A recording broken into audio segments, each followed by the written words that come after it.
நாரயன்பிட்டி பிரதான காரியாலய கூரை மீதுள்ள நீர்த்தாங்கியின் மீதேறி ஒன்றிணைந்த கால அட்டவணைக்கு எதிர்ப்பு தெரிவித்துள்ளனர். பல்வேறு கோஷங்களை எழுப்பி அவர்கள் தமது எதிர்ப்பை முன்னெடுத்தனர். ஸ்ரீலங்கම பிரதான කාර්යාලයේ වහලයට නැගලා මේ පාලකයන්ගේ අවධානය යොමු කළා මේ අගාධයෙන් මේ ලංගම බේරා ගැනීමේ සටනේ තමයි අපි අද මේ වෘත්ති සමිති නායකයෝ ඉන්නේ.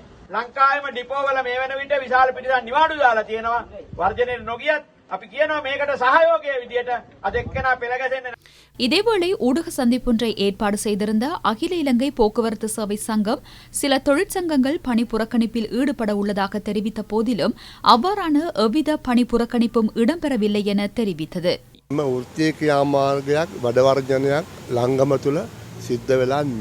இலங்கை போக்குவரத்து சபைக்குள் பணி புறக்கணிப்போ தொழிற்சங்க நடவடிக்கையோ இடம்பெறவில்லை. சில சந்தர்ப்பவாத தொழிற்சங்க குழுக்கள் ஒன்றிணைந்து போக்குவரத்து சபையை வலுப்படுத்த இந்த அரசாங்கம் முன்னெடுத்து வரும் வேலை திட்டத்தை சீர்குலைக்கும் செயற்பாட்டில் ஈடுபட்டுள்ளனர். ஒன்றிணைந்த கால அட்டவணையை இலங்கை போக்குவரத்து சபை அளிக்கிறது என அவர்கள் கூறுகிறார்கள். அப்படி ஒன்று இடம்பெறாது. ஒரு விடயத்தை புரிந்து கொள்ளுங்கள். இந்த அரசாங்கம் வந்த பின்னர் இலங்கை போக்குவரத்து சபையை அளிக்கின்ற எந்த செயற்பாடுகளையும் இதுவரை முன்னெடுக்கவில்லை. இந்த அரசாங்கம் இலங்கை போக்குவரத்து சபை ஊழியர்கள் உள்ளிட்ட அனைவருக்கும் வரவு செலவு திட்டத்தில் பாரிய சம்பள அதிகரிப்பை செய்தது. சில தொழிற்சங்கங்களுக்கு இதனை ஏற்றுக்கொள்ள முடியவில்லை. அதனால் பொய்யான விடயங்களை கூறி அப்பாவி போக்குவரத்து சபை ஊழியர்களை குழப்ப முயற்சிக்கின்றார்கள். ஆனால் இலங்கை போக்குவரத்து சபை ஊழியர்கள் அந்த சூழ்ச்சியில் சிக்கவில்லை.